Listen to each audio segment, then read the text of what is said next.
விளாத்திக்குளத்தை பொறுத்தவரை முதலமைச்சர் நேரில் போகணும். அதுதான் மிக குறைந்த ஒரு எதிர்பார்ப்பு. முதலமைச்சர் விளாத்திக்குளத்துக்கு நேரில் போகணும், அந்த குழந்தையினுடைய பெற்றோரை பார்க்கணும். அந்த பிஞ்சு குழந்தை அற்புதமாக படிக்கக்கூடிய குழந்தை. இன்னைக்கு நாம காவு கொடுத்திருக்கோம். இன்னைக்கு கனிமொழி போயிருக்கிறாங்க. சகோதரி கனிமொழி அவர்கள் அங்க இருக்கக்கூடிய மக்கள் தங்களுடைய கோபத்தை காட்டியிருக்கிறாங்க. காவல்துறையினுடைய தோல்வி என்று சொல்வதை விட காவல்துறையை நிர்வகிக்கக்கூடிய நம்முடைய முதலமைச்சர் ஐயா ஸ்டாலின் அவர்களுடைய முழு தோல்வி. அதனால் முதலமைச்சர் அவர்கள் வெட்கி தலைகுனியணும். ஆட்சி முடியும் தருவாயில்னாவது ஒத்துக்கணும். காவல்துறையை சீரமைக்கணும். காவல்துறைக்கு இன்னும் அதிக அதிகாரத்தை கொடுக்கணும். ஆட்சியாளர்களாக தோற்றிருக்கின்றார்கள் என்பதை ஒற்றுக்கொள்ளணும். விஜய் அவர்களை பற்றி இதுவரை நான் பேசியிருக்கக்கூடிய கருத்திலிருந்து எந்த மாற்றமும் நான் மாத்திக்கல. நான் அப்படியே தான் நான் இருக்கேன். ஆனால் இன்னைக்கு ஒரு கூட்டணி வரணும், நடக்கணும் அப்படின்னு ஒரு பக்கம் டிவிக்கே எங்களுக்கு வேண்டாம் அப்படிங்கிறாங்க. ஆனால் இன்னைக்கு என்னுடைய கருத்து, எங்கள் கூட்டணி பலமா இருக்கு. தேசிய ஜனநாயக கூட்டணி இன்னைக்கு பலமா இருக்கு. யாரையும் எதிர்பார்த்து இந்த கூட்டணி இல்லை. முதலமைச்சர் அவங்க படிக்க வேண்டிய சின்ன குழந்தைங்களை கூப்பிட்டு அவங்க ரீல் போட்டுட்டு தப்பில்லை. அந்த குழந்தைங்களை தம்பி நீ ரீல் போடாதப்பான்னு போன் பண்ணி படிப்பான்னு சொல்லணும்ல. அந்த குழந்தைய ரீல் போடுறதுக்காக கூப்பிட்டு ரீல் போட வச்சுட்டு போகும்போது ஒப்புக்கு சப்பானியா நீ போடாதப்பான என்ன அர்த்தம்? ஆனா இதே விளையாடுறாம படிப்புல கவனம் செலுத்த முட்டக்கூடாது. அது ஆகணும்னா நல்லா படிக்கணும்.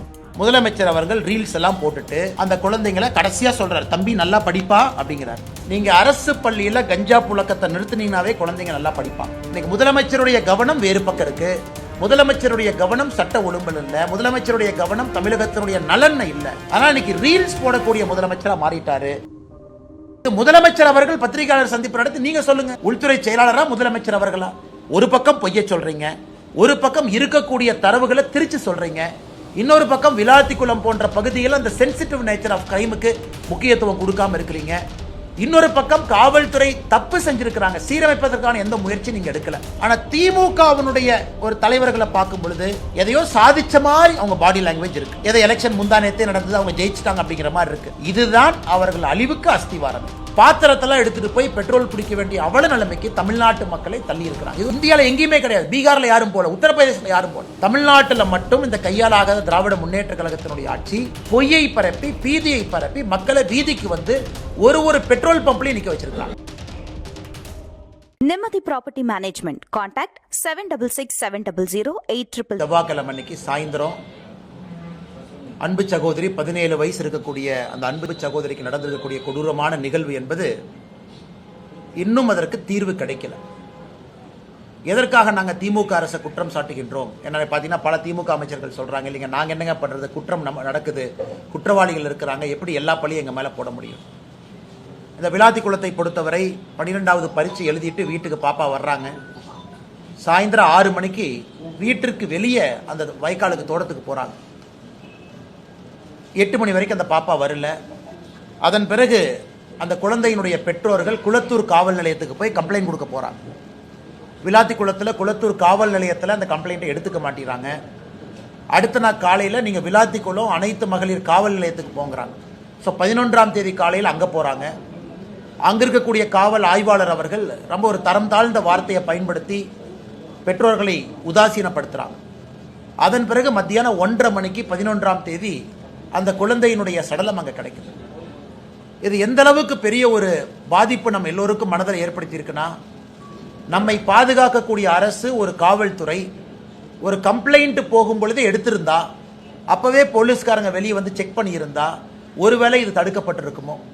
அதனால 10ஆம் தேதி சாயங்காலம் காணாம போன அந்த மாணவி 11ஆம் தேதி மத்தியானத்திற்கு மேல ஏற்கனவே தேடி இடத்துல சடலம் கிடக்குதுன்னா யாரோ வந்து போட்டுட்டு போயிருக்கிறாங்க அப்படின்னு தான் மேற்கட்டமா நமக்கு தெரியுது. அதனால இது காவல்துறையினுடைய தோல்வி என்று சொல்வதை விட காவல்துறையை நிர்வகிக்கக்கூடிய நம்முடைய முதலமைச்சர் ஐயா ஸ்டாலின் அவர்களுடைய முழு தோல்வி. என்ன கமாண்ட் அண்ட் கண்ட்ரோல்ல வச்சிருக்கிறாங்க? இன்னைக்கு ஹோம் செக்ரட்டரி அவங்க பத்திரிகையாளர் சந்திப்பில் ஒருத்தரை சஸ்பெண்ட் பண்ணிட்டு அதனால பிரச்சனை முடிஞ்சிருச்சு அப்படிங்கிற மாதிரி போறாங்க. இன்னும் குற்றவாளியை கைது செய்யப்படவில்லை. இதை நாங்கள் வன்மையாக கண்டிப்பதை தாண்டி தமிழக மக்கள் புரிந்து கொள்ள வேண்டும். அந்த சகோதரி பேரை நம்ம பயன்படுத்தக்கூடாது, 17 வயது இருக்கிற காரணத்தினால. அவங்க 10ஆம் வகுப்புல 500க்கு 495 மதிப்பெண், அப்படின்னா 99%, 99%. இதை விட ஒரு ஏழை குடும்பத்தில் ஒரு குழந்தை என்ன பண்ண முடியும் நீங்க யோசிச்சு பாருங்க. 99% மதிப்பெண்கள் பெற்று அந்த தலைமுறையை உயர்த்தக்கூடிய ஒரு வாய்ப்பு இருந்தும் கூட அந்த குழந்தைக்கு இது போல் நடந்திருக்கிறது. அதனால முதலமைச்சர் அவர்கள் வெட்கி தலைகுனியணும். இன்னைக்கு கனிமொழி போயிருக்கிறாங்க. சகோதரி கனிமொழி அவர்கள் அங்க இருக்கக்கூடிய மக்கள் தங்களுடைய கோபத்தை காட்டியிருக்கிறாங்க. அதனால முதலமைச்சர் அவர்கள் இப்பவாவது ஆட்சி முடியும் தருவாயில்னாவது ஒத்துக்கணும், காவல்துறையை சீரமைக்கணும், காவல்துறைக்கு வந்து இன்னும் அதிக அதிகாரத்தை கொடுக்கணும், ஆட்சியாளர்களாக தோற்றிருக்கின்றார்கள் என்பதை ஒற்றுக்கொள்ளணும். இரண்டாவது, இன்னைக்கு அமைச்சர் திராவிட முன்னேற்ற கழகத்தினுடைய அமைச்சர் அண்ணன் ஏவாவேல் அவருடைய பிறந்தநாள் வாழ்த்துக்கள், நல்லா இருக்கட்டும் ஆண்டவனுடைய அருள்ல. ஆனா ஒரு மூத்த அமைச்சர் பண்ற டிராமாவை பாருங்க. நேத்து முகநூல் பக்கத்துல போடுறாரு, இன்னைக்கு நான் பிறந்த நாளே கொண்டாட மாட்டேன், ஏன்னா அடிமை கூட்டணியை நான் வந்து எதிர்க்கிறேன். நம்ம கூட்டணி எதுக்கு, அவரு பிறந்த நாளுக்கும் நம்ம கூட்டணிக்கு என்ன சம்பந்தம்? அடுத்து இன்னொன்னு சொல்றாரு, அடுப்பெரிக்கிறதுக்கு வந்து கேஸே இல்லை, அதனால பிறந்த நாளை கொண்டாடல. இன்னைக்கு ஒரு பக்கம் மாநிலத்தினுடைய முதலமைச்சர் திரு ஸ்டாலின் அவர்கள் எங்கேயும் எந்த பிரச்சனையும் இல்லைன்னு ஒரு பொலிட்டிக்கல் டிராமா போடுறாரு. ஆனா அவரே எல்லாத்தையும் தூண்டி விடுறாரு, நீங்க போய் ஆர்ப்பாட்டம் பண்ணுங்க, காங்கிரஸ் கட்சிக்காரங்க சிலிண்டர் தலைமையில வச்சுட்டு நடந்து போங்க, நம்முடைய கட்சியினுடைய மூத்த அமைச்சர்கள் இந்த மாதிரி பேசுங்க. இந்தியா முழுவதும் நீங்க யோசிச்சு பாருங்க, எங்கேயாவது பொதுமக்கள் கேன் எடுத்துட்டு போய் பெட்ரோல் பிடிச்சாங்களா? எங்கேயுமே கிடையாது, தமிழ்நாட்டில் மட்டும்தான். ஏன்? இங்க இருக்கக்கூடிய அரசியல்வாதிகள் பீதியை கிளப்பி மக்கள் மனசுல பீதியை வச்சுட்டாங்க. ஸோ மக்களுக்கு ஒரு பயம், என்னடா எல்லாருமே இதே மாதிரி சொல்றாங்களே, காங்கிரஸ்காரங்க சொல்றாங்க, திமுக காரங்க சொல்றாங்க, அப்ப பெட்ரோல் வராதோ அப்படின்னு ஒருத்தரும் கேன் எடுத்துட்டு போய் வீட்டில் பாத்திரத்தெல்லாம் எடுத்துட்டு போய் பெட்ரோல் பிடிக்க வேண்டிய அவல நிலைமைக்கு தமிழ்நாட்டு மக்களை தள்ளி இருக்கிறாங்க. இது ஒரு வேடிக்கையான விஷயம். இந்தியாவில் எங்கேயுமே கிடையாது. பீகார்ல யாரும் போல, உத்தரப்பிரதேசத்தில் யாரும் போல, தமிழ்நாட்டில் மட்டும் இந்த கையாலாகாத திராவிட முன்னேற்ற கழகத்தினுடைய ஆட்சி பொய்யை பரப்பி பீதியை பரப்பி மக்களை வீதிக்கு வந்து ஒரு பெட்ரோல் பம்ப்லையும் நிக்க வச்சிருக்காங்க. இன்னைக்கு நம்ம புரிந்து கொள்ள வேண்டும், இந்தியாவை பொறுத்தவரை நம்முடைய பிரதமர் நேற்று காலைல தெளிவா பேசினாங்க, எந்த பிரச்சனையும் இல்லாம நாம இருக்கோம், எந்த பிரச்சனையும் இல்லாம. அதை நம்ம உறுதியா சொல்ல முடியும். இந்த gas control order, natural gas control order 9ஆம் தேதி மார்ச் மத்திய அரசு கொண்டு வந்த பிறகு எல்பிஜினுடைய உள்நாட்டு உற்பத்தி மட்டுமே 28 விழுக்காடு கம்பேரபிள் பேசிஸ்ல உயர்ந்திருக்கு. ஸ்ட்ரெயிட் ஆஃப் ஹோர்முஸ், அந்த ஹோர்முஸ் பகுதியிலிருந்து வரக்கூடிய கப்பல் 2 கப்பல் ரொம்ப சேஃபா, நேத்து நைட்ல இருந்து இன்னைக்கு காலையிலக்குள்ள 2 இந்திய கப்பல் சேஃபா கிராஸ் பண்ணி வந்திருக்கு. நமக்கு சேஃப் பேசேஜ் கொடுத்திருக்காங்க. அந்த ஒரு கப்பல் கொண்டு வரக்கூடிய கேஸ் என்பது ஒரு நாளைக்கான ரிஃபைனிங் கெப்பாசிட்டி, பிரச்சனை கிடையாது. இன்னைக்கு அவங்க சைனா, ரஷ்யா, இந்தியா இந்த 3 நாடுகளுக்கு தான் கெரியர் கொடுக்கறாங்க. நம்முடைய வெளியுறவுத்துறை கொள்கையினுடைய ஒரு வெற்றி இதை பறைசாற்றுது. அதை பத்தி யாரும் பேச மாட்டாங்க. அதையெல்லாம் தாண்டி இன்னைக்கு உலகம் முழுவதுமே பெட்ரோல் விலை ஏற்றிருக்கிறாங்க. பக்கத்தில் இருக்கக்கூடிய பாகிஸ்தான், பங்களாதேஷ் எடுத்துக்கிட்டீங்கன்னா பெட்ரோல் விலை 20% உயர்ந்திருக்கு. 2 வாரம் பள்ளிக்கூடத்திற்கு விடுமுறை கொடுத்திருக்கிறாங்க. 50% அரசு கார்களை ரோட்ல இருந்து எடுத்திருக்கிறாங்க. பெட்ரோல் ரேஷனிங் பண்றாங்க. இந்தியால எந்த பிரச்சனையும் இல்லை. மிக அற்புதமா வரக்கூடிய சப்ளையை நம்ம மேனேஜ் பண்றோம். இந்த நேச்சுரல் கேஸ் ஆர்டரை போட்டு யாருக்கு என்ன கொடுக்கணும், 100% எல்பிஜி கேஸ் 100% அப்படியே கொடுத்துடணும். அதன் பிறகு ஃபர்டிலைசருக்கு போறது 30% குறைச்சிருக்கிறாங்க. 70% ஃபர்டிலைசருக்கு போற கேஸ் போகும். அதன் பிறகு இண்டஸ்ட்ரி 80% போகும், 20% குறைச்சிருக்கிறாங்க. அதன் பிறகு சிட்டி கேஸ் டிஸ்ட்ரிபியூஷன் 20% குறைச்சிருக்கிறாங்க, 80%. அடுத்து இந்த ஆர்டர் ரிவ்யூ பண்ணுவாங்க. எங்கேயும் பிரச்சனை இல்லாம போகும் பொழுது எதற்காக பீதியை கிளப்பி பொதுமக்களை நீங்க ரோட்டுக்கு போக வைக்கிறீங்க? அதனால தமிழக மக்களுக்கு எங்களுடைய அன்பான வேண்டுகோள், தயவு செய்து நீங்க யாரும் கஷ்டப்பட்டு வீதிக்கு வராதீங்க, ரோட்டுக்கு போகாதீங்க. நீங்க பெட்ரோலை பிடிச்சு ஒரு வீட்டில் வைக்கிறீங்கன்னா உங்களுக்கு அது ரிஸ்க். 20 லிட்டர் கேன், 15 லிட்டர் கேன்ல நீங்க போய் வாங்கிட்டு வந்து அதை டெய்லி 1 லிட்டர் 2 லிட்டர் 2 வீலர் ஊத்திக்கலாம். நீங்க வீட்டில் வாங்கி வைக்கிறீங்கன்னா உங்களுக்கு அது ரிஸ்க். எங்கேயும் எந்த பிரச்சனையும் இல்லை. இன்னைக்கு ஸ்ட்ரெயிட் ஆஃப் ஹோர்முஸ் போர் ஆரம்பிப்பதற்கு முன்பு 55% சப்ளை அங்கிருந்து வந்துச்சு. இன்னைக்கு இந்தியாவுக்கு 70% சப்ளை ஸ்ட்ரெயிட் ஆஃப் ஹோர்முஸ்க்கு வெளியிருந்து வருது. முதல்ல ஸ்ட்ரெயிட் ஆஃப் ஹோர்முஸ் இல்லாம 55% வந்துச்சு, 45% அங்க வந்துச்சு, 55% வேற ஜோன்ல. இன்னைக்கு 70%, 15% ஹோர்முஸ்ல இருந்து வெளியே எடுத்துட்டோம் நாம. அந்த சப்ளை செயின் டைவர்சிபிகேஷன் பண்ணியிருக்கிறாங்க. பெட்ரோலியத்துறை அமைச்சர் அவர்கள் பாராளுமன்றத்தில் அதை பத்தி பேசுறாங்க. நேச்சுரல் கேஸ் பிரச்சனை கிடையாது, பெட்ரோல் ரிஃபைனிங் பிரச்சனை கிடையாது. இன்னைக்கு இதெல்லாம் நடக்கும் பொழுது ரிலையன்ஸ் இண்டஸ்ட்ரீஸ் அமெரிக்கால $300 பில்லியன் இன்வெஸ்ட் பண்ணி அங்க ஒரு ரிஃபைனரி போடுறா, ட்ரம்ப் ட்வீட் பண்றாரு. சொன்னால் ரிஃபைனிங் கெப்பாசிட்டி நம்மகிட்ட இருக்கு, வரக்கூடிய பெட்ரோலியம் பொருள் உள்ள வருது, கேஸ் எந்த பிரச்சனையும் இல்லாத பொழுது திராவிட முன்னேற்ற கழகத்தினுடைய அமைச்சர்கள், காங்கிரஸ் கட்சிக்காரங்க இந்த பீதியை கிளப்பி தயவு செஞ்சு பொதுமக்களை பெட்ரோல் டீசல் வாங்க வச்சு வீட்டில் எக்கு தப்பா ஏதாச்சும் ஆயிரப்போது அதற்கும் பொறுப்பு திராவிட முன்னேற்ற கழகத்தினுடைய அரசு. மூன்றாவது மிக முக்கியமானது என்னை பொறுத்தவரை, இன்னைக்கு பாராளுமன்றத்தில் நம்ம பார்க்கிறோம், சம்பந்தமே இல்லாத ஒரு பிரச்சனையை திரு ராகுல் காந்தி அவங்க எடுக்கிறாங்க. அதுல தமிழகத்தினுடைய எம்பி திரு வசந்த் அவங்க இருக்கிறாங்க, கன்னியாகுமரி எம்பி இருக்கிறாங்கன்னா அவரு கடையில இண்டக்ஷன் ஸ்டவ் விற்கிறக்காக அவரு ட்வீட் போட்டுட்டு இருக்காரு, பெட்ரோல் குறைஞ்சிருச்சு, எல்பிஜி குறைஞ்சிருச்சு, கேஸ் குறைஞ்சிருச்சு. அவருடைய வசந்தன் கோல இண்டக்ஷன் ஸ்டவ் விற்கிறீங்களா? நீங்க வித்துக்குங்க, மார்க்கெட்டிங் பண்ணி வித்துக்குங்க. நீங்க இண்டக்ஷன் ஸ்டவ் விற்கிறக்காக இவரு மார்க்கெட்டிங். பார்லிமெண்ட்ல உட்கார்ந்து ஒரு காங்கிரஸ் எம்பியும் ஐயோ பெட்ரோல் குறைஞ்சிருச்சு இண்டக்ஷன் ஸ்டவ் வாங்க. அதுல ராகுல் காந்தி அவர்கள் பாராளுமன்றத்தினுடைய அந்த நுழைவாயில் மக்கர துவார் அந்த நுழைவாயில் உட்கார்ந்து நேற்று அவர்கள் நடந்து கொண்ட விதம் ஒரு பாராளுமன்றத்தினுடைய மக்கள் எதிர்பார்க்கின்ற ஒரு நல்ல அரசியலுக்கு எதிரானது. அந்த வழியை மறிச்சு உள்ள யாரு எம்பிய போகாம டீ பிஸ்கட் சாப்பிட்டு காலேஜ் பசங்கள்லாம் இந்த காலேஜ் வாசல்ல காலேஜுக்கு வெளியே இந்த ரோட்ல உட்கார்ந்து இருக்கிற மாதிரி தான் காங்கிரசினுடைய எம்பிக்கள் உட்கார்ந்து பாராளுமன்றத்தினுடைய மாண்பை குறைத்திருக்கின்றார்கள். அதையும் கூட இந்த நேரத்தில் பாரதிய ஜனதா கட்சி எங்களுடைய கடுமையான கண்டனங்களை பதிவு செய்கிறோம். சம்பந்தம் இல்லாம இன்னைக்கு இவ்வளவு காங்கிரஸ்காரங்க சிலிண்டர் தூக்கிட்டு சுத்துறாங்க. யார் வீட்டிலாவது எல்பிஜி ப்ராப்ளமா? யார் வீட்டிலாவது கமர்ஷியல் சிலிண்டர் ப்ராப்ளம் கொஞ்சம் இருக்கு. அது இப்ப சரியாயிட்டு இருக்கு. அது முதல் நாள் ஏன்னா ரேஷன் போட்டு கொடுத்தாங்க. ஒரு 2-3 நாட்கள் பிரச்சனை இருந்துச்சு. அதுவும் கூட எனக்கு சரியாயிட்டே இருக்கு. எல்லா இடத்துலையும் திரும்ப ஹோட்டல்ல இயல்பு நிலைமைக்கு வந்துருச்சு. அப்படி இருக்கும் பொழுது சிலிண்டர் தலையில வச்சுக்கிட்டு காங்கிரஸ் கட்சிக்காரங்க தமிழ்நாட்டில் எதற்காக இந்த கூத்தாட அரங்கேற்றணும்?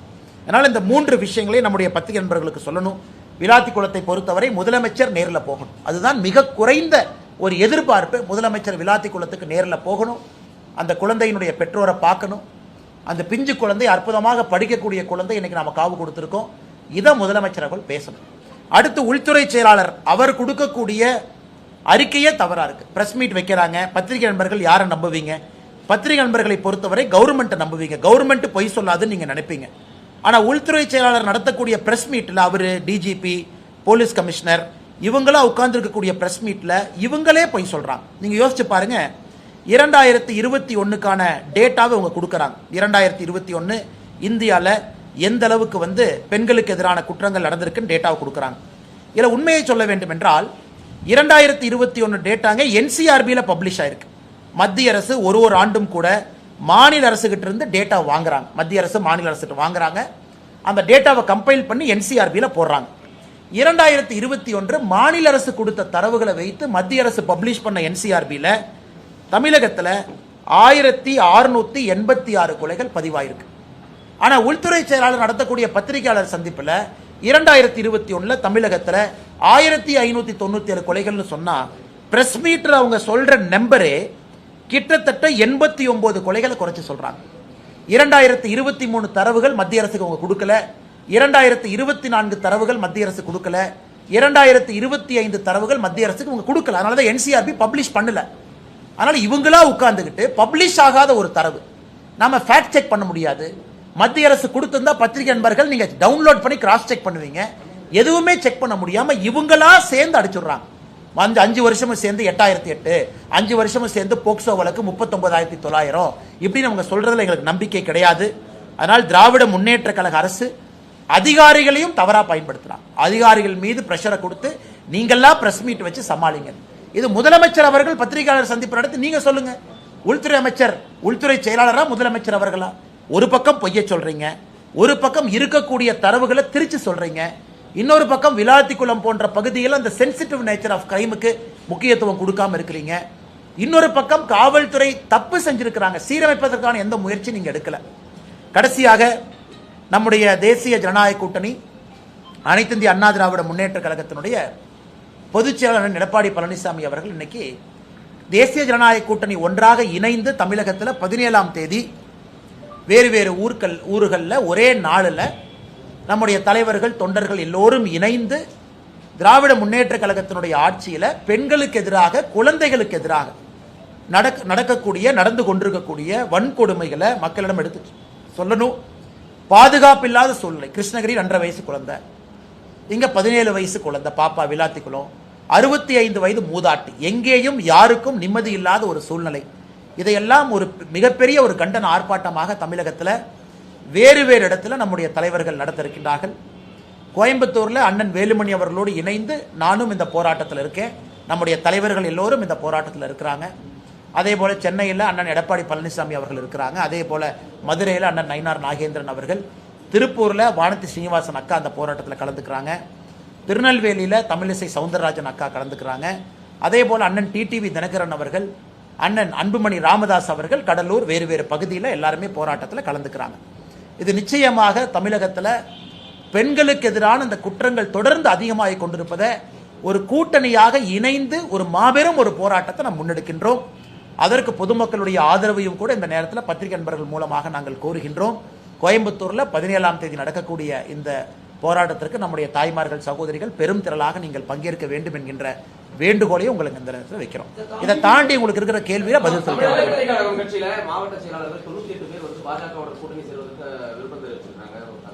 ஆனால் தமிழக வெற்றி கழகத்தை பொறுத்த வரைக்கும் அந்த டிவிகேல இருக்கக்கூடிய பொதுச் செயலாளர் தலைவர்கள் அவங்க எது கூட்டம் நடத்துறாங்க அவங்கள தான் கேட்கணும். கருத்து என்ன கேட்டாங்க அவங்கள தான் கேட்கணும். அந்த கருத்தில் அவங்களுடைய மாவட்ட செயலாளர்கள் என்ன சொல்லியிருக்கிறாங்க அவங்கள தான் கேட்கணும். இப்போ டிவிகே நடத்தக்கூடிய ஒரு கூட்டத்திற்கும் வீடியோ கான்ஃபரன்ஸுக்கும் எப்படி நான் பதில் சொல்ல முடியுங்கன்னா, என்னை பொறுத்தவரை விஜய் அவர்களை பற்றி இதுவரை நான் பேசியிருக்கக்கூடிய கருத்திலிருந்து எந்த மாற்றமும் நான் மாற்றிக்கல. நான் அப்படியே தாங்க நான் இருக்கேன். ஆனால் இன்னைக்கு ஒரு கூட்டணி வரணும் நடக்கணும் அப்படின்னு பத்திரிகை நண்பர்கள் நீங்கள் பேசுகிறீங்க. ஒரு பக்கம் டிவிக்கே எங்களுக்கு வேண்டாம் அப்படிங்கிறாங்க, இன்னொரு பக்கம் மாற்றுக் கட்சி நண்பர்களும் எங்கள் கூட்டணி பலமாக இருக்குன்னு நம்ம போகிறோம் அப்படின்னு.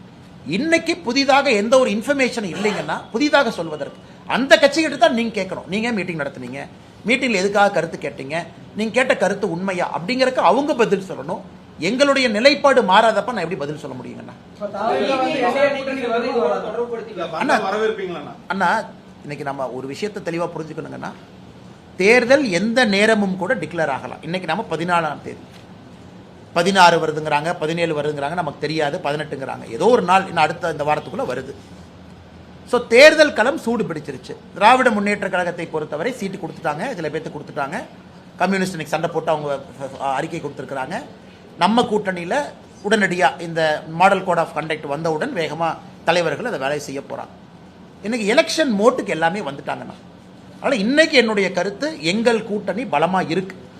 தேசிய ஜனநாயக கூட்டணி இன்னைக்கு பலமாக இருக்கு. யாரையும் எதிர்பார்த்து இந்த கூட்டணி இல்லை. நாங்கள் பலமாக இருக்கின்றோம், ஆரோக்கியமாக இருக்கின்றோம். 17ஆம் தேதி முன்னெடுத்திருக்கக்கூடிய ஆர்ப்பாட்டமும் கூட ஒரு சான்று. 3 முறை பிரதமர் அவர்கள் வந்துட்டு போயிட்டாங்க தமிழ்நாட்டுக்கு தேர்தல் களத்துக்காக. இன்னும் 2-3 முறை வர இருக்கிறாங்க மாடல் கோட் ஆஃப் கண்டக்டுக்கு பிறகு. அதனால் எங்களை பொறுத்தவரை நாங்கள் பலமாக எங்கள் பாதையில் போகிறோம். மற்ற கட்சிகள் கூட்டணி வேணும்னு நினைக்கிறாங்க, மற்ற கட்சிகள் இன்டர்னல் மீட்டிங் போட்டு கேட்குறாங்கன்னா அந்த கட்சிகள் தான் பதில் சொல்லணும். எங்க நிலைப்பாட்டில் எந்த மாற்றம் இல்லை, நாங்கள் அதே நிலைப்பாட்டில் தான் நாங்கள் இருக்கோம்.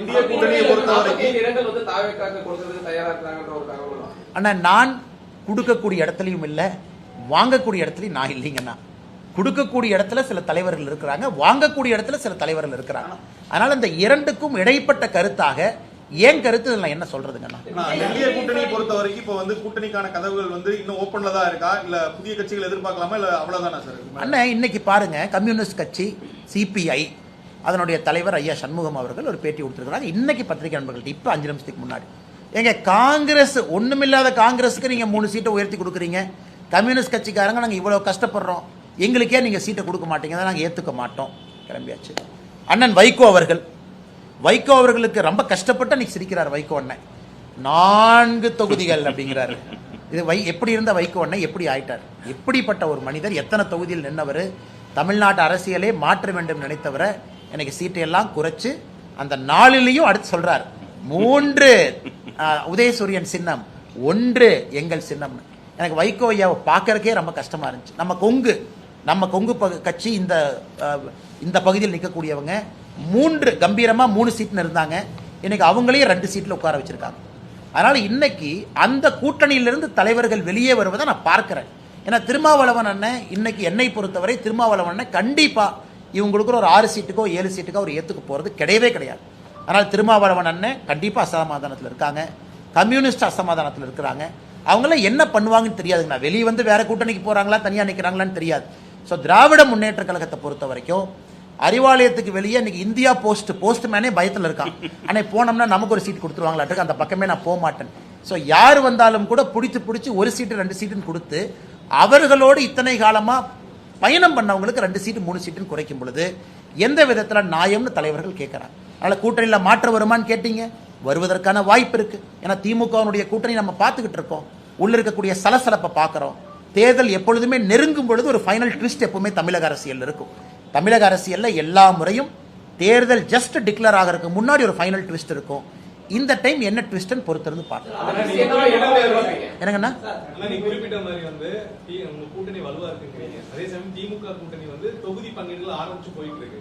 ஆனா இந்த கூட்டணியில இன்னும் வந்து தொகுதி பங்கீடு ஆரம்பிக்காம இருக்கிற காரணம் ஏதாவது ஒரு பெரிய கட்சியை வந்து வரவேற்காக காத்திருக்கக்கூடிய ஒரு சூழலா? அதே நீங்க குறிப்பிட்ட இன்னைக்கு ஆளுங்கட்சிக்கு வந்து அவசரம் இருக்குங்கண்ணா. காரணம் அவங்க மேல ஆன்டி இன்குபென்சி இருக்கு, மக்களுடைய கோபம் அவங்க மேல இருக்கு, அவங்க உடனே பண்ணணும்.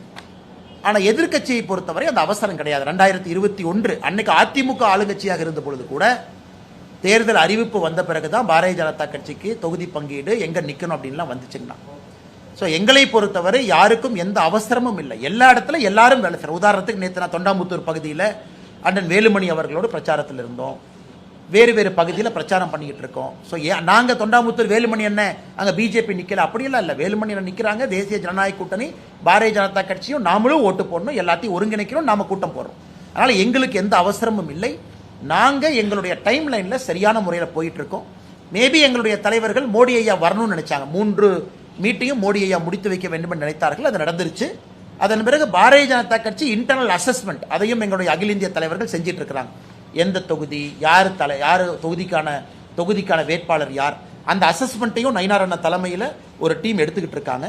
ஸோ நாங்கள் சரியான டைம் லைனில் இருக்கோம். எங்களுக்கு எந்த அவசரம் இல்லைங்க. இப்போ என்டிஏ கூட்டணி வந்து தாவேக்காக வர வைக்கிறதுக்கு ஜனநாயக படம் ரிலீஸு, அப்புறம் சிபிஐ வழக்கு அப்படிங்கிறது சொல்லி நெருக்கடி கொடுக்கறதா பேச்சு பரவலாம். அண்ணே நீங்கள் உங்களுக்கு தெரியுங்க அண்ணே, இப்போ ஜனநாயகம் படம், சிபிஐ அண்ணா, ஒருத்தருக்கு சிபிஐ மீது வழக்கு இருந்தால் நாங்கள் என்ன பண்ண முடியும்? சிபிஐ வழக்கு வேணும்னு கேட்டது யாருங்கண்ணா? சிபிஐ வழக்கு வேணும்னு கேட்டது தமிழக வெற்றி கழகம். அவங்க கேட்குறாங்களே, நாங்களும் சப்போர்ட் பண்ணோம். தமிழக வெற்றி கழகமும் கேட்குறாங்க, தமிழ்நாடு சிபிசிஐடி சரியாக இன்வெஸ்டிகேட் பண்ண மாட்டாங்க, சிபிஐக்கு கொடுங்கன்னு. சிபிஐ வழக்கு வேண்டும் என்று கேட்டது தமிழக வெற்றி கழகம். இன்னைக்கு நீங்க என்ன சொல்றீங்க? அந்த சிபிஐ வச்சு டிவிகேவை பயமுறுத்துறீங்கன்னா நாங்கள் எப்படி அந்த கருத்தை ஏற்றுக்க முடியும்? ஏன் 4 மாதங்களுக்கு முன்பு டிவிகே கேட்கும் போதே அவங்களுக்கு தெரியுமல்ல. அதனால அவர்களுக்கும் அந்த நம்பிக்கை. சிபிஐ பொறுத்தவரை இண்டிபெண்டன்ட் ஏஜென்சின்னு அவங்க கேட்டிருக்கிறாங்க. அது இண்டிபெண்டன்ட் ஏஜென்சியா இருக்கட்டும். ஜனநாயகத்தை பொறுத்தவரை இன்னைக்கு விஜயே கருத்து சொல்ல, நான் என்ன கருத்து சொல்றேன்னா சொல்லுங்க. விஜய் அவங்க பத்திரிகையாளர் சந்திப்பு எத்தனை பொதுக்கூட்டத்துக்கு வர்றாங்க, எத்தனை இடத்துல பேசுறாங்க, ஈரோடு வேறு வேறு பகுதியில் பேசிட்டார், நிறைய இடத்துல பேசிட்டார்.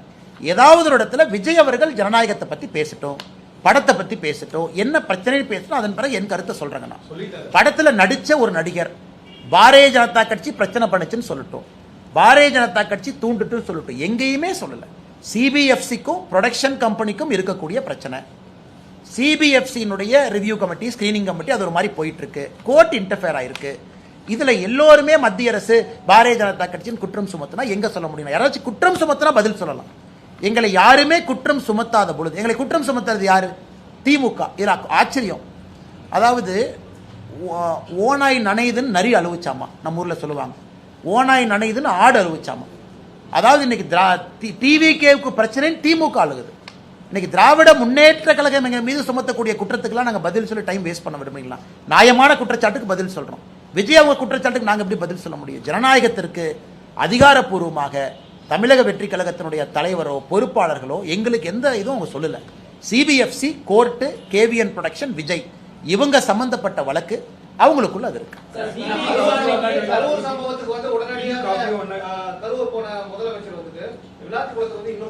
அதாங்க ஆச்சரியம்.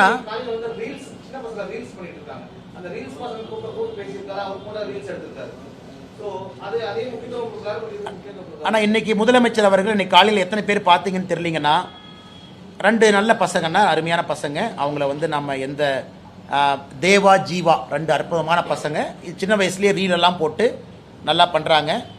அதில் நாம் எந்த மாற்று கருத்தும் இல்லை. அவங்கள வர வச்சு முதலமைச்சர் அவர்கள் ரீல்ஸ் எல்லாம் போட்டுட்டு அந்த குழந்தைங்களை கடைசியாக சொல்கிறார், தம்பி நல்லா படிப்பா அப்படிங்கிறார். நீங்கள் அரசு பள்ளியில் கஞ்சா புழக்கத்தை நிறுத்தினீங்கனாவே குழந்தைங்க நல்லா படிப்பாங்க. அரசு பள்ளிக்கூடத்தை தரமாக கொடுத்தீங்கனாவே குழந்தைங்க நல்லா படிப்பாங்க. ஒரு பக்கம் குழந்தைகளுக்கு ரீல் கல்ச்சர் போகக்கூடாது. கர்நாடக அரசு 16 வயது வரை சோசியல் மீடியாவை பேன் பண்ணிட்டாங்க. கர்நாடகாவில் இருக்கக்கூடிய காங்கிரஸ் அரசு 16 வயது குழந்தைகளுக்கு சோசியல் மீடியா பேன் பண்றாங்க. நான் வரவேற்கிறேங்கண்ணா. அது வேறு அரசாக இருந்தாலும் கூட நான் வரவேற்கிறேங்கண்ணா. ஆந்திராவில் 13 வயதுக்கு கீழே சோசியல் மீடியாவை பேன் பண்றதை பத்தி ஆந்திரா அரசு யோசிக்குது. ஆனா முதலமைச்சர் அவங்க படிக்க வேண்டிய சின்ன குழந்தைங்களை கூப்பிட்டு அவங்க ரீல் போட்டுட்டு தப்பில்லை. அந்த குழந்தைங்களை, தம்பி நீ ரீல் போடாதேப்பான்னு ஃபோன் பண்ணி படிப்பான்னு சொல்லணும்ல. அந்த குழந்தைய ரீல் போடுறதுக்காக கூப்பிட்டு ரீல் போட வச்சுட்டு போகும்போது ஒப்புக்கு சப்பானியா நீ போடாதப்பான என்ன அர்த்தம்? அதனால் முதலமைச்சருடைய கவனம் எங்க இருக்குன்னு நமக்கு தெரியுது. விளாத்திக்குளம் சம்பவம் நடந்த பொழுது முதலமைச்சர் எங்க இருந்தாருன்னு உங்களுக்கு தெரியும். ஒரு அரசு பள்ளியில் ஒரு நிகழ்வில் இருக்கிறாங்க, குழந்தைங்கள்லாம் டான்ஸ் ஆடிட்டு இருக்கிறாங்க சினிமா பாட்டுக்கு, அதை பார்த்துக்கிட்டு உட்காந்துருக்காரு. பக்கத்தில் மா சுப்பிரமணியம் இருக்கிறாங்க. இன்னைக்கு முதலமைச்சருடைய கவனம் வேறு பக்கம் இருக்கு. முதலமைச்சருடைய கவனம் சட்ட ஒழுங்கல் இல்லை, முதலமைச்சருடைய கவனம் தமிழகத்தினுடைய நலன் இல்லை. ஆனால் இன்னைக்கு ரீல்ஸ் போடக்கூடிய முதலமைச்சராக மாறிட்டாரு.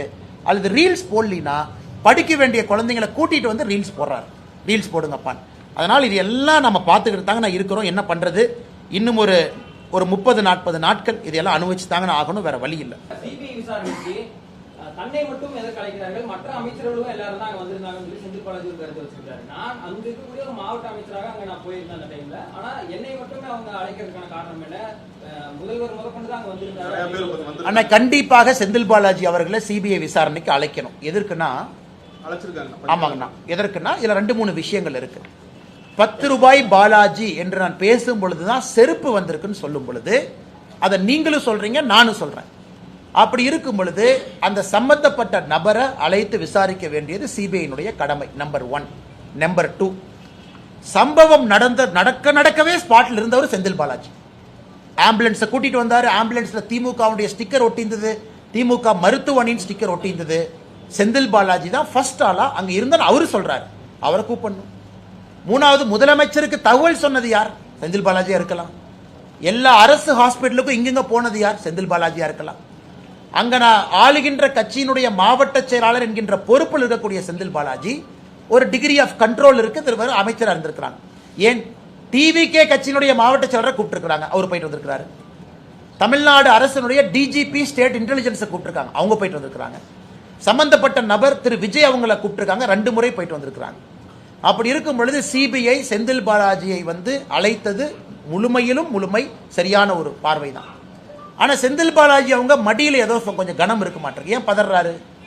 சிபிஐ கூட்டாங்க, போனேன், பேசினேன், வர வேண்டியதானே. மடியில கனம் இருக்கிறனால ஏன் பதறாரு? அவர் ஏன் வந்து நைசா ஸ்டாலின் அண்ணையும் கூட எடுத்துட்டு போலான்னு பாக்குறாரு? இது ஸ்டாலின் அவங்க நினைப்பாங்க, தம்பி நீ போறனா போகும்போது என்னையும் பிடிச்சி இழுத்துட்டு போறப்பான்.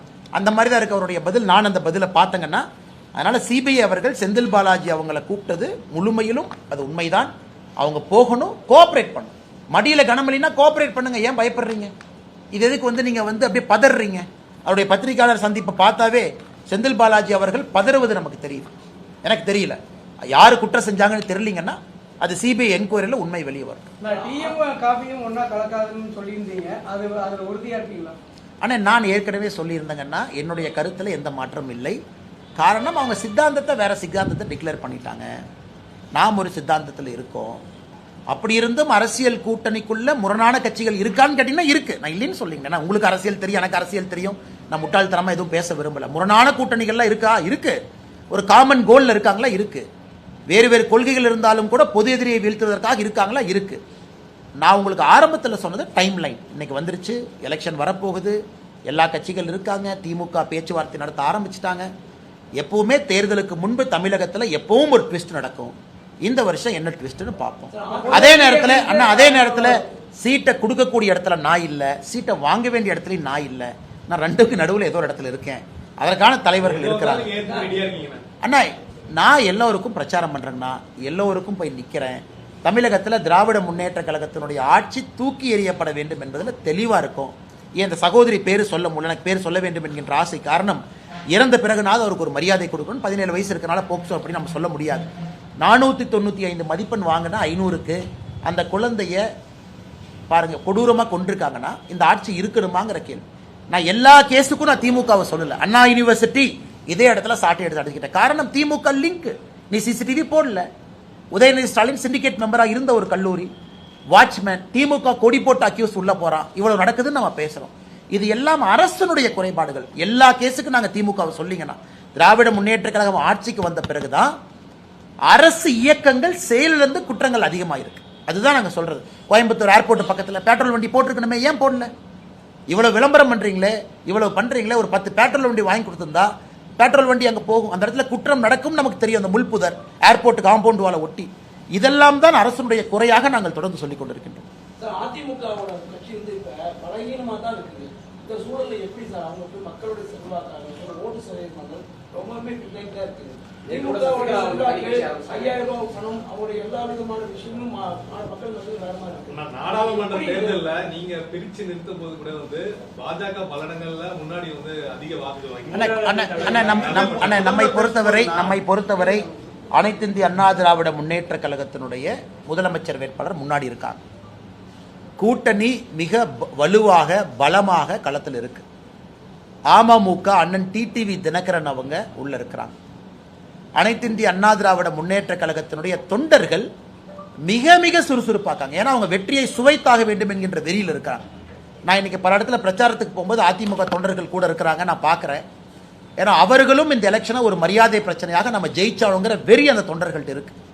பாரதிய ஜனதா கட்சியினுடைய தொண்டர்கள்ட்ட அந்த வெறி இருக்கு, ஜெயிக்கணும். பிரதமர் சொல்லிட்டாங்க, நம்ம ஜெயிக்க வைக்கணும். பிரதமர் சொன்ன பிறகு நாம் இங்கே எந்த கூட்டணி இருக்கக்கூடிய எல்லாரையும் ஜெயிக்க வைக்கணுங்கிற முடிவு. ஆனால் திமுகவினுடைய ஒரு தலைவர்களை பார்க்கும் பொழுது எதையோ சாதிச்ச மாதிரி அவங்க பாடி லாங்குவேஜ் இருக்கு. எதை எலெக்ஷன் முந்தானத்தே நடந்தது, அவங்க ஜெயிச்சிட்டாங்க அப்படிங்கிற மாதிரி இருக்கு. இதுதான் அவர்கள் அழிவுக்கு அஸ்திவாரமே. மக்கள் யாருமே அதை ஏற்றுக்க மாட்டாங்கன்னா, இதை எப்படி தமிழில் சொல்றதுன்னு எனக்கு தெரியல. அதாவது இந்த ஆணவமும் இந்த ஆங்காரத்தையும் எப்பவும் ஏற்றுக்க மாட்டாங்க. இன்னைக்கு முதலமைச்சர் போகக்கூடிய கூட்டமெல்லாம் திமுக கூட்டத்துக்கு தான் போறார். இன்னொரு பப்ளிக்கை பார்க்கவே இல்லை. திமுக மகளிர் அணி மாநாடு, திமுக இளைஞர் அணி மாநாடு, திமுக மாணவர் அணி மாநாடு, திமுகவுடைய பூத் முகவர்கள் மாநாடு. ஆனால் திமுக காரங்களே பார்த்துக்கிட்டு அவங்க முதலமைச்சர் வாழ்க வாழ்கங்கிறாங்க. இது வந்து இந்த ரோம்ல நீரோக்கு இதே மாதிரி தான் இருந்துச்சுங்களாமா. ரோம் எரியுது, ஐயா நீங்க வாழ்க ஃபிடில் ஊதுங்கிற மாதிரி முதலமைச்சர் இருக்கிறாங்க. மக்களை சந்திக்க முதலமைச்சர் வரும் பொழுது தெரியும் எவ்வளவு கோபத்துல மக்கள் இருக்காங்க. கேரள அரசியலை பொறுத்த வரைக்கும் வந்து காங்கிரஸும் இவரு ராகுல் காந்தி என்ன சொல்றாரு அப்படின்னா, பிஜேபியும் கம்யூனிஸ்டும் ஒரே கட்சியா செயல்படுது, சிஜேபி அப்படின்ற குற்றச்சாட்டையே வைக்கிறாரு. காங்கிரஸ் அழிக்கிறதுல ஒரே நோக்கத்துல தான் ரெண்டு கட்சியும் இணைஞ்சு செயல்படுது. ஆனா இன்னைக்கு ராகுல் காந்தி அவங்களை பொறுத்த வரைக்கும் அவர் என்ன கேட்கிறாருன்னா, ஏன் விஜயன் என்ன அரெஸ்ட் பண்ணல, கேரளாவுடைய முதலமைச்சர் திரு பினராயி விஜயன் அவர்களை ஏன் கைது பண்ணலன்னு கேட்கிறார் டெல்லியில. பாருங்க எந்த அளவுக்கு. ஆனா இங்க கம்யூனிஸ்ட்காரங்க இவங்க வந்து காங்கிரஸோட சேர்ந்து ரோட்ல போயிட்டு இருக்கிறாங்க. எனக்கு புரியல. அதே போல ராகுல் காந்தி அவர்கள் அதோடு நிற்கல. நீங்கள் சொன்னது போல ஏதோ பிஜேபியும் கம்யூனிஸ்டும் பி டீம் ஏ டீம் ஏதோ ஒரு கருத்தை வைக்கிறார். இன்னைக்கு காங்கிரஸை பொறுத்தவரை கேரளாவில் அவங்களுக்குள்ள ஒன்று முதலமைச்சருக்கு சண்டை. விடி சதீஷன், கேசி வேணுகோபால் இவங்கெல்லாம் சண்டை. மணிசங்கர் ஐயர் நேராக போய் சொல்றாரு, காங்கிரஸே வேஸ்ட், விஜயன் தான் ஜெயிப்பாரு, பினராயி விஜயன் தான் ஜெயிப்பாருன்னு சர்டிபிகேஷன் வேற கொடுக்குறாரு. அவரை காங்கிரஸ் கட்சியிலிருந்து நீக்கினா அவர் என்ன சொல்றாரு, நீக்கிப்பாரு, நான் வந்து ராஜீவ் காங்கிரஸ், நான் ராகுல் காங்கிரஸ் இல்லைங்கிறார். அதனால் இது எல்லாம் மறைப்பதற்காக அபாண்டமான குற்றச்சாட்டு நம்ம மீது வைக்கின்றார்கள். அங்கே பாரதிய ஜனதா கட்சி இந்த முறை it will make a big மார்க்குங்கனால் எந்த மாற்று கருத்தும் இல்லை. கம்யூனிஸ்ட் இன்னைக்கு ஆட்சியில் இருக்கிறாங்க, காங்கிரஸ் எதிர்கட்சியாக இருக்கு. ஆனால் இதுல யாருக்கு கெயின் யாருக்கு லாஸ் என்று சொல்வதை விட பாரதிய ஜனதா கட்சி தான் 2026 கேரளால ஒரு பெரிய சக்தியாக வரும் என்பதில் எங்களுக்கு நம்பிக்கை. கடந்த கால வந்து அரசியல வந்து பாத்தீங்கன்னா நீங்க வந்து அதிமுக கடுமையான விமர்சனம் செஞ்சிருக்கீங்க. இப்ப அதேயோட கூட்டணி சேர்ந்து வந்து நீங்க பிரச்சாரம் பண்ண போறீங்க. அதை எப்படி? நான் ஒரு பாரதிய ஜனதா கட்சியினுடைய உண்மையான தொண்டங்கண்ணா. ஏன்னா 2024 தனிச்சு நெல்லுங்கன்னு சொல்லும் பொழுது ஆம் நான் விமர்சித்து தான் ஆகணும், தனிச்சு நிற்கணும், எங்க கட்சியை வளர்த்துறக்கத்தான் எனக்கு அந்த பொறுப்பு கொடுத்துருக்கிறாங்க. மாநில தலைவர் பாரதிய ஜனதா கட்சி என்கின்ற பொறுப்பு பாரதிய ஜனதா கட்சியை வளர்த்துவதற்கு. ஆனால் இன்னைக்கு கூட்டணியில் இருக்கும் பொழுது இந்த கூட்டணியினுடைய ஒரு தொண்டன் நான். கூட்டணியில் ஒரு கருத்து இருக்கும் பொழுது அதை முழுமையாக ஏற்றுக்கிட்டு எங்களுடைய தலைவர்கள் இந்த வழியில் போகணும் சொல்லும் பொழுது போகணும். ஆனால் இங்கே வந்து என்னதான் நீங்கள் கிரிக்கெட்டில் 11 அப்படின்னு இருந்தாலும் கூட இட்ஸ் அ டீம் கேமுங்கண்ணா. இன்னைக்கு தமிழகத்தில் பாரத பிரதமர் நரேந்திர மோடி அவர்கள் என்டோர்ஸ் பண்ணியிருக்கிறாங்க, எடப்பாடி பழனிசாமி அவர்கள் முதலமைச்சராக வரணும். அவங்க ஸ்டேஜில் பேசிட்டாங்க. திரு அமித்ஷாஜி அவர்கள் தெள்ள தெளிவாக சொல்லிவிட்ட பிறகு அண்ணாமலையை பொறுத்தவரை எல்லோருக்கும் பிரச்சாரம் செய்வது என் கடமை. அதை நான் அப்போ இருந்து நான் ரிஃப்ளெக்ட் பண்ணுறேன், பிரதிபலிக்கிறேன். அது உங்களுக்கு என்ன நீங்கள் கேட்டீங்கன்னா, அண்ணா நீங்கள் மாற்றிட்டீங்களா அப்படின்னு சொல்கிறத விட இந்த பாரதிய ஜனதா கட்சியினுடைய ஒரு தலைவன் தொண்டனாகவும் இருக்க முடியும்னு நான் காட்டுறேன். தலைவராக இருக்கும் பொழுது கட்சியினுடைய வளர்ச்சிக்கு நான் தலைவராக இருந்தேன். இன்னைக்கு அந்த கட்சியினுடைய தொண்டனாக இருக்கின்றேன், கட்சியினுடைய வெற்றிக்காக நான் பாடுபடுறேன். அதான் என் கருத்து. ஆனால் அரசியலை பொறுத்தவரை உங்களுக்கு தெரியுங்கன்னா, எடப்பாடி அண்ணனும் என்னை பற்றி சில விமர்சனங்கள் வச்சிருக்கிறாங்க, எல்லா தலைவரும் என்னை பற்றி வச்சிருக்கிறாங்க. அது காலத்தினுடைய கட்டாயம், அந்த நேரத்துக்கு அவங்க வைக்கிறாங்க. அதனால் நீங்கள் ஒன்னொன்னையும் பின்னாடி திரும்பி பார்த்து அப்படி சொன்னீங்க இப்படி சொன்னீங்க இப்படி சொன்னீங்கன்னா எந்த அரசியலை யாரும் இங்கே பண்ண முடியாதுங்கண்ணா. இன்னைக்கு தமிழகத்திற்கு 2026க்கான தேவை எடப்பாடி பழனிசாமி அவர்கள். காரணம், எங்களுடைய கூட்டணியினுடைய முதலமைச்சர் வேட்பாளர் எல்லாரும் நிக்கிறோம், அவர் ஜெயிக்க வைக்கிறதுக்காக இருக்கும்.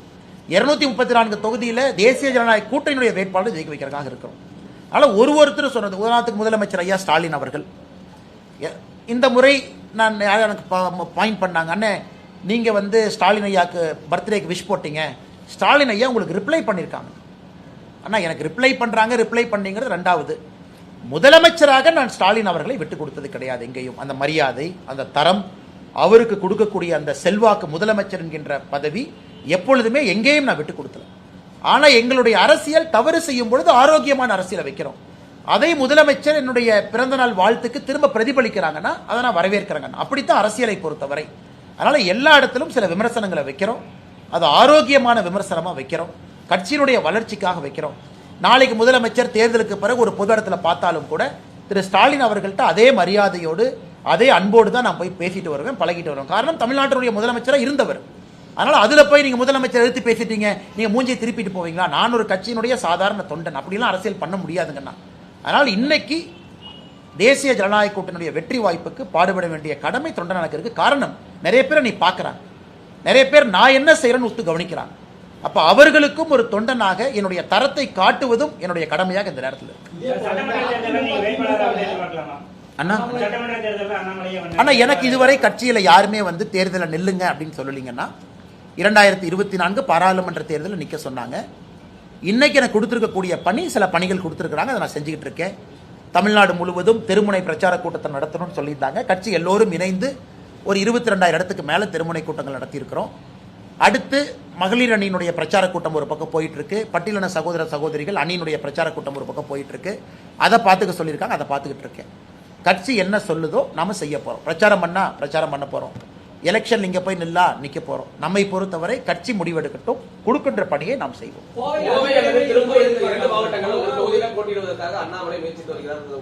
நான் யாருக்கு தான் சொல்லிட்டேன் பாருங்க, இதுவரைக்கும் வாயை திறந்து சீட்டை கொடுங்கன்னு யார்ட்டி கேட்டதில்லை, என் லைஃப்லயே கேட்டதில்லை, கேட்கவும் மாட்டேன். அது என்னோட பழக்கமும் கிடையாது. 2021 டெல்லிக்கு சென்ற பிறகு கட்சி சொன்னாங்க அரவக்குறிச்சியில போட்டியிட்டேன். 2024 வரை எங்க வேலையை செஞ்சுக்கிட்டே இருந்தேன்.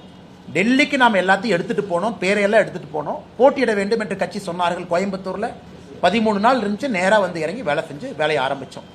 கட்சி சொல்லட்டும், எதாக இருந்தாலும் நாங்கள் செய்கின்றோம். நானாக அதெல்லாம் நான் தாண்டி வந்துட்டேங்கண்ணா. நானாக போய் எனக்கு கொடுங்க, இதை கொடுங்க அப்படின்னு கேட்கிற நிலைமையில் நான் இல்லை. கட்சி தேவையை விட அதிகமாக தான் நம்ம கொடுத்துருக்குறாங்க. கட்சி சொல்றதை நம்ம செய்ய போறோம். நானாக இந்த கட்சி கிட்ட எதையும் கேட்க மாட்டேன். தேவையை விட அதிகமாக கொடுத்துருக்காங்க. எத்தனையோ தலைவர்கள் இருக்கும் பொழுது எதுக்கு 36 வயசுல ஒரு மாநில தலைவர் ஆக்கணுங்கண்ணா? நம்ம கேட்டோமா? கொடுத்துருக்குறாங்க, அந்த வேலையை செஞ்சோம். இல்ல மாநில தலைவர் பதவி இப்ப இவங்க இருக்கணும்னு சொன்னாங்க, நம்ம அப்ஜெக்ட் பண்ணோமா? இல்ல, சொல்லியிருக்கிறாங்க, நம்ம பின்பற்ற போறோம். அடுத்து இதை செய்யன்னு சொல்ல போறாங்க, நம்ம செய்ய போறோம். அப்படித்தான் ஒரு கட்சியில நீங்க இருக்க முடியுமோ தவிரன்னா டிமாண்டு இப்படி இருக்கணும் அப்படி இருக்கணும். ஒரு தலைவனுக்கும் அது அழகல்ல, தொண்டனுக்கும் அழகல்ல. அதே நேரத்தில் கோயம்புத்தூர், திருப்பூர், கொங்கு பகுதியில் பாரதிய ஜனதா கட்சி நிறைய சட்டமன்ற உறுப்பினர் அனுப்பணும். அனைத்து இந்திய அண்ணா திராவிட முன்னேற்ற கழகம் நிறைய சட்டமன்ற உறுப்பினர் அனுப்பணும். தமிழ்நாடு முழுவதும் பாரதிய ஜனதா கட்சிக்கு சட்டமன்ற உறுப்பினர்கள் இருக்கணும். தமிழ்நாடு முழுவதும் அதிமுக நிறைய இடத்துல ஜெயிக்கணும். அதான் எங்கள் நோக்கம். எல்லோருக்கும் இதுல லாபம் இருக்கணும், எல்லோருக்கும் இதுல மகிழ்ச்சி இருக்கணும், எல்லா கட்சிகளும் சந்தோஷமா இருக்கணும். அதற்கான ஒரு முயற்சியை நோக்கி போயிட்டு இருக்கோம். தேர்தல் கால அந்த ஒரு அன்பளிப்பு மாதிரி இல்லாம தலைவர்களின் பிறந்த நாளை ஒட்டி கொடுக்கப்படும் நலத்திட்டங்கள் என்ற பெயர்ல கொடுக்குறாங்க. இந்த மாதிரி அரசியலை நீங்க பார்த்து வந்து இதுக்கான மாற்று அரசியல் அப்படிங்கிற விஷயங்கள் அண்ணா இன்னைக்கு இருக்கக்கூடிய சூழ்நிலை வாழ்க்கையில சில இடத்துலங்கன்னா சில விஷயத்தை பார்க்க முடியும், செயல்படுத்த முடியாது. ஒரு சூழ்நிலை வரும் பொழுது செயல்படுத்த முடியும். இன்னைக்கு நடக்கின்ற அரசியலை பார்த்து கொண்டிருக்கின்றோம். கட்சி சொல்லுகின்ற வேலை வரும் நாள் வரும், அன்னைக்கு அதை பேசுவாங்க. இன்னைக்கு நம்ம வேலையை செய்வோம். அண்ணா காம்ப்ரமைஸ் இல்ல, நான் தப்பு பண்ணல, நான் என் இன்டெகிரிட்டியை மெயின்டைன் பண்ணிக்கிறேன். கூட்டணி நாம எல்லாத்துக்கும் எல்லாம் அட்ரிபியூட் பண்ண முடியாதுன்னா அவங்கவுங்க வேலையை செய்யறாங்க. ஆனால் நான் நீங்க சொல்றதை வச்சு இவங்க இதை கொடுத்தாங்க அதை கொடுத்தாங்க இதுக்குள்ளே நான் போக விரும்பலீங்கன்னா, அண்ணாமலை என்கின்ற மனிதனை கேளுங்க, என் அரசியலை கேளுங்க. நான் சொல்றேன், கூட்டணியை பத்தி இவ்வளவு கேட்டீங்க, விலாவரியா பேசிட்டேன். சீட்டு கேட்டீங்களான்னு கேட்டீங்க, கேட்கலீங்க. கட்சி சொன்னா நிக்கிறேன், இல்லாட்டி பிரச்சாரம் பண்றேன்னு சொல்லிட்டேன். இதை விட நான் என்ன தெளிவா சொல்லணும்? அதிகமா வந்துட்டு மாற்று கட்சிகளை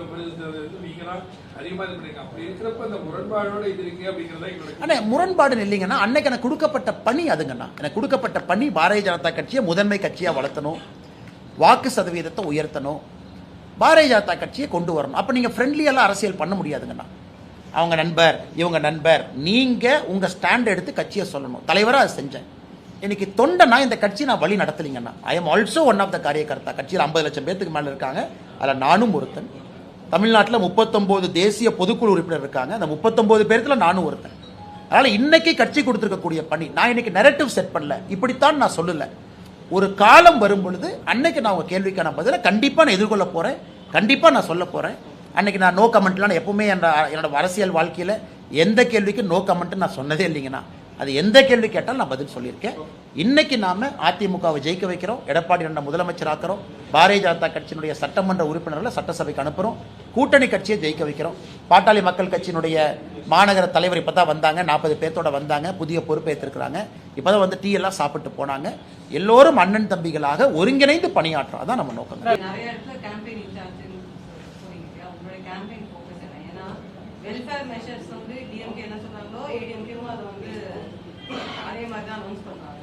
இந்த கரப்ஷன்ங்கிற சார்ஜஸ் ஒன்று மட்டும்தான் வைக்க போறீங்களா? மேடம், திஸ் டைம் வந்து தமிழ்நாட்டை பொறுத்த வரைக்கும் வெல்ஃபேர் பாலிடிக்ஸ் என்பதை தாண்டி எஃபிஷியன்சி ஆஃப் கவர்னன்ஸ் தான் முதல் நோக்காக மக்கள் பார்க்குறாங்க.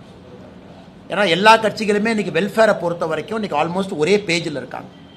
புதிதாக வந்திருக்கக்கூடிய தமிழக வெற்றி கழகமும் வெல்ஃபேரில் ஒரு பக்கம் இருக்கிறாங்க. நாம் தமிழர் கட்சி மட்டும்தான் தனிச்சிருக்கு, அந்த வெல்ஃபேரிசம் அப்படின்னு வெல்ஃபேர் எக்கனாமிக்ஸ் தான் தனிச்சிருக்கிறாங்க. 3 பிரதான கட்சிகளும் ஒரே பக்கம் தான், அதில் எந்த மாற்று கருத்தும் இல்லை. இரண்டாவதுங்க மேடம், தமிழகத்தை பொறுத்தவரை இன்னைக்கு எஃபிஷியன்சி ஆஃப் கவர்னன்ஸ், நீங்க அரச கட்டுப்பாட்டில் வச்சிருக்கிறீங்களா, சட்டம் ஒழுங்கு பாதுகாப்பா இருக்கா, அதிகாரிகள் வேலை பார்க்கறாங்களா, நீங்க வரக்கூடிய பணத்தை சரியா டிஸ்ட்ரிபியூட் பண்றீங்களா, மத்திய அரசுடைய திட்டங்களை கொண்டு வர்றீங்களா, இதுல என்டிஏவுக்கு ஒரு பெரிய எட்ஜ். ஏன்னா தமிழ்நாட்டு மக்களுக்கு இன்னும் 5 ஆண்டுகளுக்கு சண்டை போடுற ஒரு கட்சி வேண்டாம், இன்னும் 5 ஆண்டுகளுக்கு மத்திய அரசோடு உரசுகின்ற ஒரு கட்சி வேண்டாம். மத்திய அரசுடைய திட்டங்களை செயல்படுத்தக்கூடிய கட்சி, அதே நேரத்தில் சட்டம் ஒழுங்கை பாதுகாக்கக்கூடிய ஒரு கட்சி, அதே நேரத்தில் லோக்கல் கரப்ஷன், ஒரு தாசில்தார் ஆஃபீஸில், ஆர்டிஓ ஆஃபீஸில், டிஸ்ட்ரிக்ட் மினிஸ்டர் ஆஃபீஸில் ஒரு கரப்ஷன் இல்லாத ஒரு ஆட்சி வேணும்னு நினைக்கிறாங்க.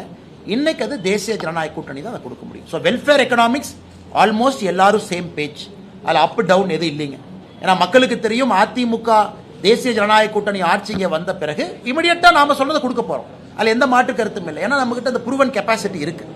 So efficiency of governance first வைக்கிறோம், அதில் இந்த விஷயங்கள் எல்லாம் நம்ம பேசிட்டு வரோம். நன்றி அண்ணா.